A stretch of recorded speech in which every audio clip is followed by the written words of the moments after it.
folks. Welcome to Education Matters. Today we have two guests. We have Angela Pont and Rick Horowitz from Portsmouth, New Hampshire. And they're here to tell us about a production that they produced about the issues of Common Core and the guests that they had to do this 5-part series. So welcome, Angela, and welcome, Rick, to Manchester. Thank you very much. Thank you for having us. Wow, this is a treat here. Get to know what's going on in Portsmouth, and also the work you've done there with the education issue of Common Core. So would you tell us about that? Tell us about how you got involved a little bit, or and how you got together and how you started to say, okay, we need to do this. Okay. Well, I'm Angela Pont from Portsmouth, and I got involved with Common Core and the research of Common Core about a year ago when I just happened to be flipping through the paper, and I learned about this new education initiative that was going on, and they had interviewed the math teacher in my son's middle school and the English teacher, wanting to get their feedback on these new standards that were Interviewed them? No. Who? They were being interviewed in the newspaper. Who was being interviewed The again? teachers. Oh, okay. And this, again, was just last year, 3 years after the standards were adopted. So I was reading this, and I'm like, what new standards? What's Common Core? What do you mean? I don't know anything about this. And this is 3 years after they were adopted, so I started doing research to find out more about it. And you have two boys? I have two boys, middle and high school now. And so obviously it's of concern for me. What's going on in the public schools. And I was shocked. I mean, the more that I researched this initiative, I was just flabbergasted, because I could not believe that something this big a change could happen without parents knowing about it. I didn't see anything in the papers. I didn't hear anything about forums being organized for parental input or teacher input or any of that. So I was pretty shocked about it. So I sort of felt that either I'm the only one in Portsmouth who, doesn't like what's going on and wants to find out more, or no one else knows about it, or few people know about it. And so my mission was to kind of learn even more and then inform the public. So I met Rick, and we decided to do a show on our local TV station, PPM TV. And so we invited experts on Common Core and the testing and other education experts to come and be a part of that series, which is a 5-part series. And maybe I'll let Rick introduce himself and talk more about the particulars of the series. Sure. Thank you very much for having us, by the way. Thank you for coming. Yeah, Angela and I met about 6 months ago through my wife, and when I heard that she was involved in doing things about Common Core, I became interested immediately, because I had found out about Common Core maybe a year or a year and a half ago in a different way. I was just doing investigation into education, and I came across this and started reading about it, and started watching some videos on YouTube. And if anyone's seen the math horrors videos and the children crying videos, you'll know what I mean. And we have a child who we're homeschooling, and you might think that, well, Common Core is not going to have any effect on us, but it's not really true, because at some point, assuming she goes to college, she's going to take the SAT test, and the SAT is going to be renormed, or is being renormed as we speak, to Common Core. So what do you do if you're teaching, program A to a homeschooler, and then they go to college or getting ready to go to college, and they have to take this standardized test that's based on information that you didn't teach? So it's just as much of a problem for homeschoolers as it is for anyone else. I do have, just to break you off one second, on that note, I am aware that some homeschoolers are going to skip the SAT altogether because of that issue, and they're going to take the entrance exam at the particular college that they're interested in attending. So, I mean, that's a big job for the student, to have to take several tests in several schools if they apply to more than one. But there is a way to get around that issue. The SAT. Well, Okay. I've also read that there's about 800 universities and colleges around the country that aren't even looking at the SAT now. Yeah. But they're, the major Ivy League schools, there's still a lot of schools who do look at it, so you are sort of forced to take this test. You're constrained to It some. is. You're constrained to some degree. Depends on the weight. So that's that's you interesting talk information. To the faculty or the directors Yeah. of the departments in different colleges, universities, and find out what they're doing. Sometimes they're just doing interviews of the students and want to know what extracurriculars they're doing and community service they're doing. So there's a lot that goes into it. It's not just an SAT Common Core aligned that they're looking at. I appreciate it. Okay, thank you. Yeah, well, I didn't mean to imply that was the only thing, Yep, but yep. it's still Just there. had to get my 2 cents in there. That's fine. Well, so anyway, we started talking about it. What can we do? And we came up with the idea of having some sort of a show because I happen to know the people at our local public TV station, Portsmouth Public TV, and so we thought of having some sort of a show. So we invited the school superintendent in Portsmouth.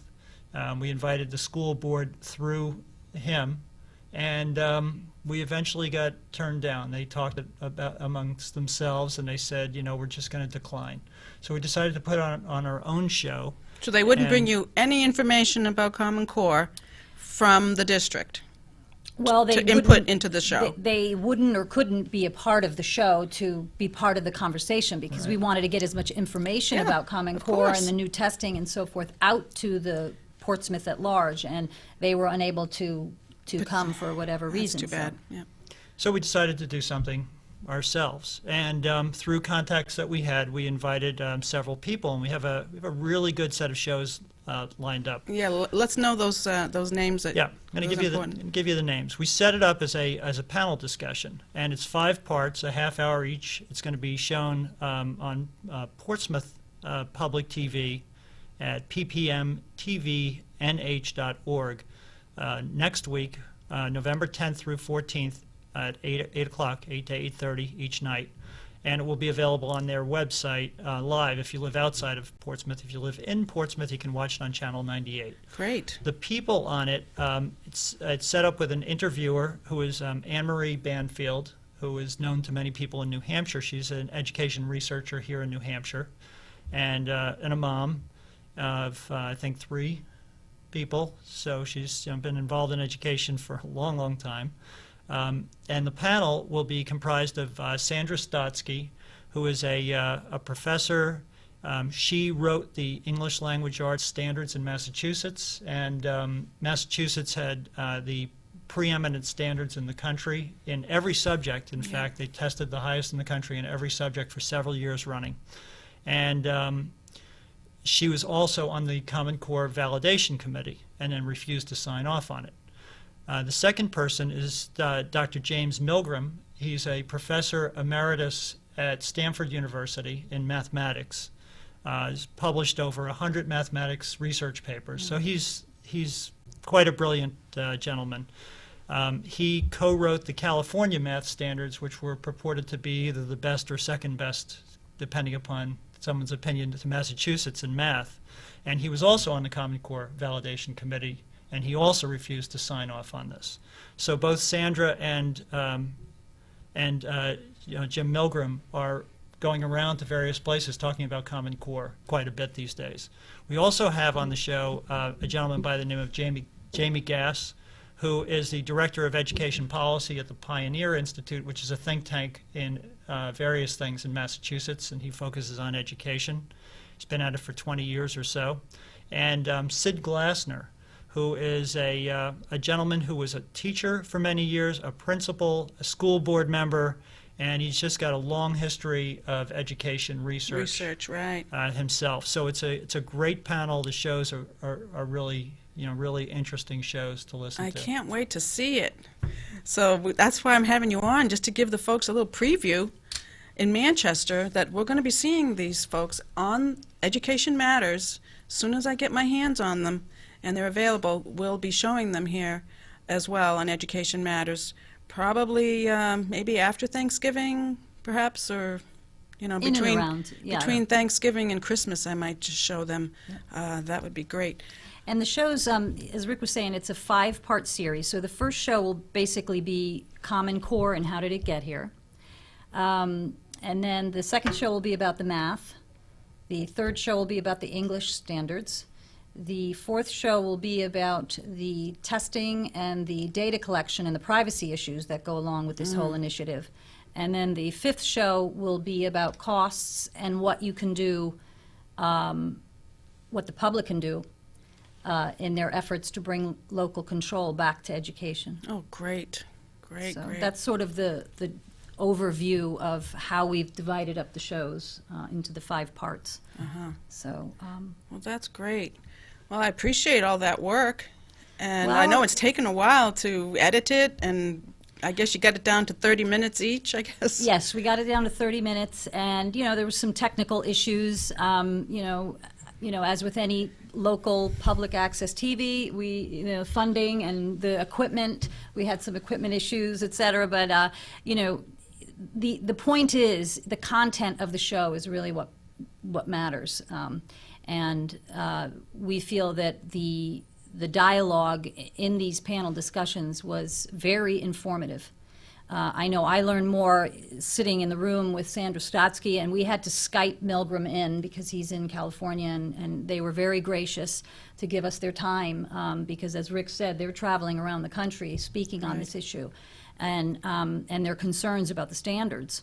And at a recent event that we all were present at, I believe, in Maine, which covered Maine, New Hampshire, and Massachusetts, Sandra Stotsky had put out, and you have them up, I know, on your websites, about the flaws in the standards for both math and English. So that's also very important for people to look that up on your website to see, because they really, these are the people whose sort of stature was so important to the people on that the architects of Common Core. They thought so highly of these 2 professors to have them come in hoping for their rubber stamp. But then when they didn't get it, they just pushed them aside, And on top of it, they had to sign a confidentiality agreement in the process. Anything that happened in that room, in the discussion and the creation of these standards, they were, they had to sign a confidentiality agreement. Secrecy behind closed doors and copyright. Copywritten standards. And that they're not responsible for any damages, it's like this whole legal...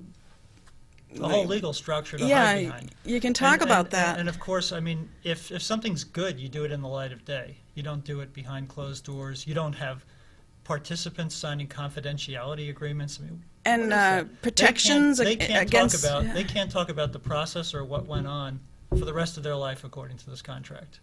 It's really quite remarkable. Yeah, It and is. then like you say, your community was never brought in to be informed by the district, and neither was Manchester. Exactly. I mean, if No. these were fantastic standards that were going to improve the lives of our children and their futures, I mean, you'd want to stand on the rooftops. I mean, you would be, it would be a no-brainer. Oh, here's what it is. Let's look at these new standards. Let's compare them to the old New Hampshire standards. Let's look at them and truly vet them and get the public involved. But that didn't happen. And so when I see that, I say, where's our democracy? Right. I mean, where is the transparency and where is a situation where, the biggest stakeholders, which are parents and teachers, were shoved out of this process? That makes absolutely no sense to me. And so I get back to Professor Stotsky and Professor Milgram.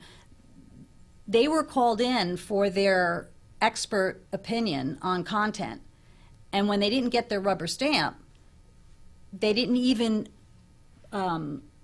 produce a dissent paper with their comments about what they thought were wrong with the standards. So, I feel fortunate, Rick and I feel fortunate that Stotsky and Milgram were able to participate in the show because, their opinion does mean something. Mm-hmm. Exactly. Well, is there anything else you'd like to share about your experience working with the panel or working with the community in Portsmouth? How's it going? I mean, anybody listening? Well, that's a good question, and I guess we'll find out more about that after the show airs. But I've just been, again, when I learned about Common Core back in October of last year, I started going to school board meetings, and I would, have my notes and my research, and I inundate both the school board and the council with information about it and questions about it. But a lot of times I was the only mom at the school board meetings, and when I asked I think what was a very important question to the school board, did you vote to adopt these standards? They said no. We did not vote, nor would we vote, because the state adopted the standards and we are supposed to implement them. So in my mind, you have this whole initiative where not one elected official who are elected to represent the people Right. had a say. It just top down. It's totally top down, and that is a huge problem for me. And it's not only top down, it's been driven in large part by private companies as well. Bill Gates, for example, has given hundreds of millions of dollars to this whole effort, as I'm sure you know. And other private companies, textbook publishing companies, testing companies, It's a they've huge been driving the monopoly. process. There's a lot of money to be made Yeah. It's a huge monopoly. with public education. And you're not able to have any choice necessarily to go out of this monopoly to find materials or to do something different. So something's going to have to be drastically done here because, I mean, Common Core is over for all intents and purposes. It's like the Berlin Wall.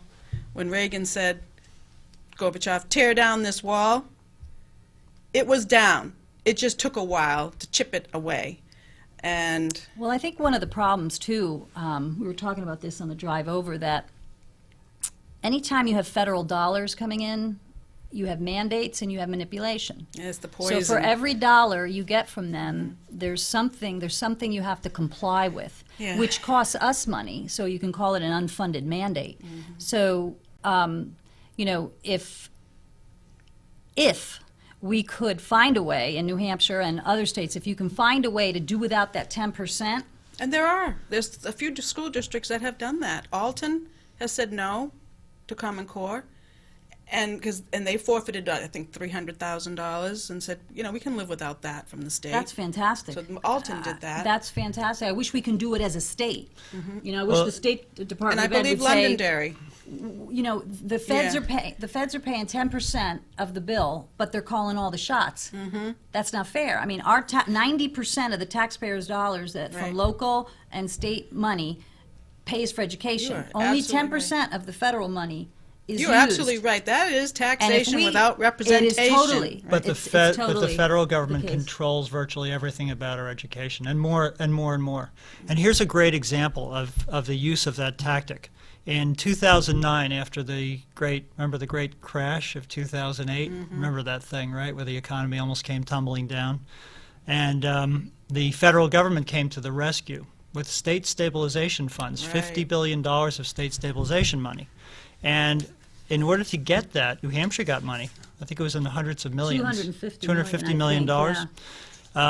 In order to get that money, we had to agree to certain things. And one of the things that we agreed to was to collect extensive data on our children in our schools, 400 data points of data, including information about families, divorce, alcoholism, you name it, health information.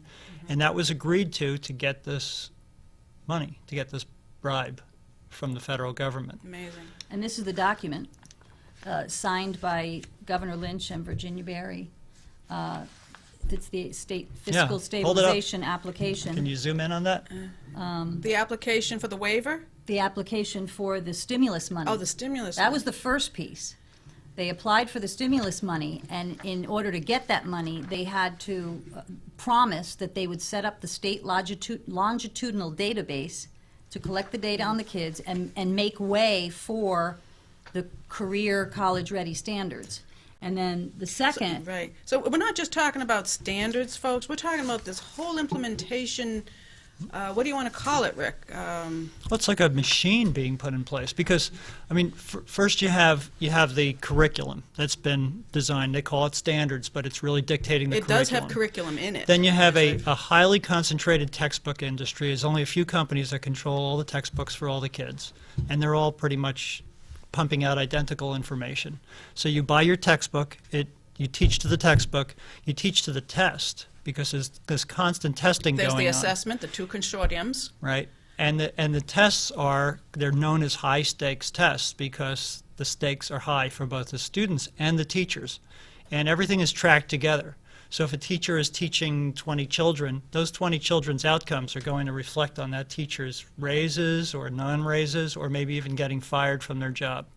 And so everybody's really stressed out about these tests and how things are going to perform. The teachers in Manchester are stressed out. They were at our school board meetings, and they're, looking for a new contract. But they talked about how stressed out they are, and they need compensation for, I guess, that stress. But we got to eliminate that stress. Yeah.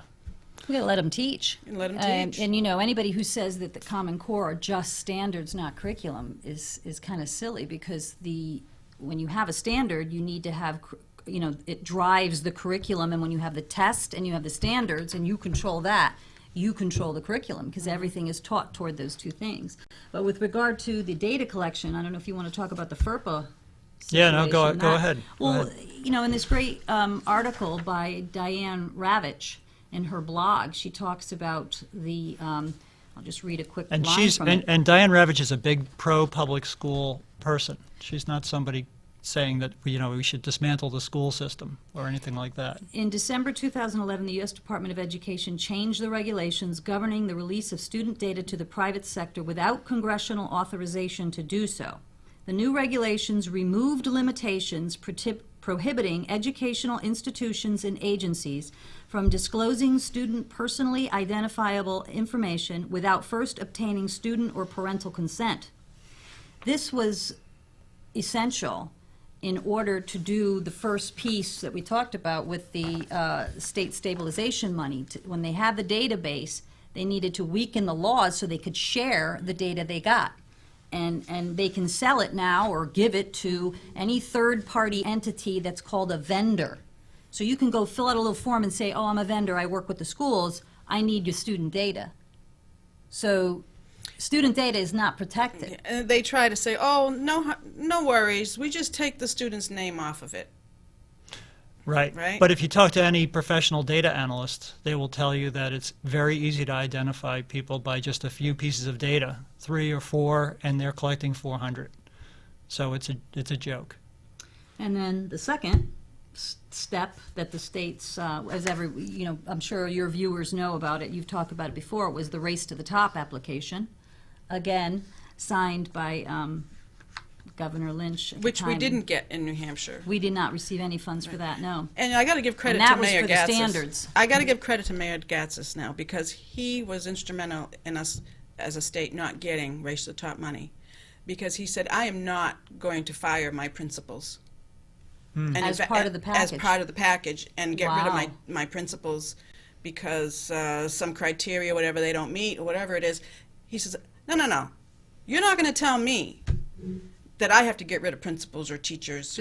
So that's why we didn't get that. So thanks, Mayor Gatzis, for capitulating on that. But that's the other thing. I urge your viewers to go to the newhampshire.gov website and look up the state stabilization applications and the Race to the Top applications, because they're all there. I mean, they're lengthy. I only have a few pages here and the signed document here, but you can go see what your state promised the federal government That's the waiver, the No Child Left to Behind get waiver. the waiver and to adopt the standards and all of that. And and you can go into that site and really learn about what kind of deals were being done between your state government and the federal government. Where were you in the process? Well, That's they the did thing. come to the legislature and demand that they make legislation to accommodate all of these demands by the federal government. That's one of them was SB 48, and that's when I think I met you at these forums, at these HB 1508 also. 1508 Yep. HB, but SB 48 was the biggie. that basically changed our state from No Child Left Behind to getting onto this waiver and having priority schools and focus schools, you know, and no more kneecaps and no more all these other standardized NAEP tests assessments, that we yeah. were using. Mhm. And so things were changing rapidly, but they needed legislation, and they got it. They got it. And no matter what we tried to do, I remember us We being were there. speaking at the education And the committee committee meeting, yeah. meetings, and oh no, you'd hear nothing of it, of anything different. So we've been pushed down this road, and now, what are we going to do, Rick? Well, I don't know. We only got a couple I'm minutes just left. I'm just a concerned citizen. As but, we all are. But yes. you know, in my reading about this, I'd like to take just a minute to go through a quick history on this. Federal involvement existed going way back, even before the Education Department was created under what's his name? Carter? President Carter. But there was the Elementary and Secondary Education Act of 1965 that really kind of got the federal government started in education. And then under Clinton, this has been both parties for years No, now. This is not a party. This not is partisan. under Clinton. In 1994, they passed something called Goals 2000, which some people might remember. And they created standards and guidelines for what to be taught to students, but there was no teeth in it. There was no requirements that anybody follow anything. They just created it. And then under Bush, and Bush was working hand in glove with Kennedy on the other side of the aisle, they created No Child Left Behind in 2001. And under that, they required the states to develop their own standards. And what happened was the states said, oh, well, we're going to get measured on these standards. And every state created really weak standards, really dumbed down weak standards, so that more students could pass the standards and meet proficiency. And that went on 2001. I think it got started maybe a year or two later. And by 2009, 2010, they had to have more and more students be rated proficient. And more schools were failing. Something like 38% of schools failed proficiency ratings by 2009. And that's where these waivers came in. Because the teachers hated No Child Left Behind, many schools were failing, and they had to, by 2014, they knew they had to have 100% of students pass proficiency ratings by the test, and they knew they couldn't do that. Okay, we're on wrap-up now, so Okay. I'll just let the folks know that they can see this 5-part series that you folks have done at the ppmtvnh.org, and the date on that is November 24th. November 10th to 14th. That's when it's airing, but then they can see it on the PPM TV YouTube channel as of the 24th. Oh, I'm Okay, sorry. on Yeah. YouTube Okay, sorry. on November 24th, and but the ppmtvnh.org will be airing it on November 10th 10th through the 14th. through the 14th. At 8 p.m. At 8 p.m. It's a good time. Yeah. All right. I appreciate it, folks. Thank you for coming. I'm sorry we don't have more time. That's We'll okay. see Thank you next for week having on us. Education Matters. Take care. Thank you.